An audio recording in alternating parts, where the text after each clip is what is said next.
नान्नी शिरोळमध्ये जिनसेन स्वस्ती श्री मठ आहे.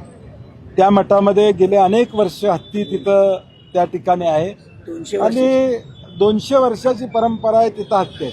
अनेक मठांमध्ये हत्ती आहेत. परंतु आता सगळे हत्ती हे वंताराला घेऊन जायचं नियोजन सरकार करतंय. सामाजिक बांधिलकी ठेवून किंवा धार्मिक भावना या हत्ती नेण्यामुळे दुखवण्याची शक्यता आहे. त्यामुळे आमची सरकारला विनंती आहे की याचा फेरविचार करावा. 200 वर्षी जी परंपरा आहे ती परंपरा जैन समाजाची आपण मोडणार आहेत का? जैन समाजाची आस्था या सगळ्या मिरवणुकीच्या पाठीमागं प्रामुख्यानं त्या ठिकाणी असते. अनेक धार्मिक कार्यक्रम असतात त्यावेळी त्या हत्तीवरून अनेक मंडळी येत असतात, पूजेला येत असतात आणि म्हणून आमची विनंती आहे सरकारला की या संदर्भात धोरणात्मक निर्णय न घेता ज्या ज्या मठांच्याकडे जे जे हत्ती आहेत त्यांना निगा कशी राखायची सांगा. त्यांच्यावर काही नियम असतील तर ते नियम लागू करा.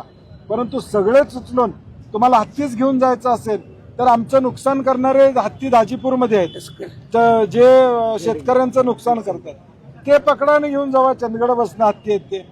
हे जे ऑलरेडी आहेत व्यवस्थित आहेत, माणसाळलेले आहेत, त्यांना का घेऊन जाताय आमचा प्रश्न. हा निर्णय प्राण्यांची काळजी म्हणून आहे असं वाटतंय का आणखी काय यामध्ये दिसते? कारण ज्या न्यायालयात याचिका दाखल करून हे सगळे प्रकरण करण्यात आले. नाही, न्यायालयात ही मंडळी गेली. आता सुप्रीम कोर्टात पुढे ही मंडळी जाणार आहेत.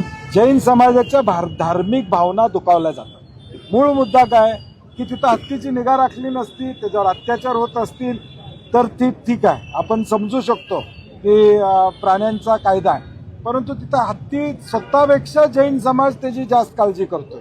स्वतःपेक्षा त्याची देखभाल चांगली जर जैन समाज करत असेल तर मला वाटतं जैन समाजावर हा अन्याय असं माझं मत.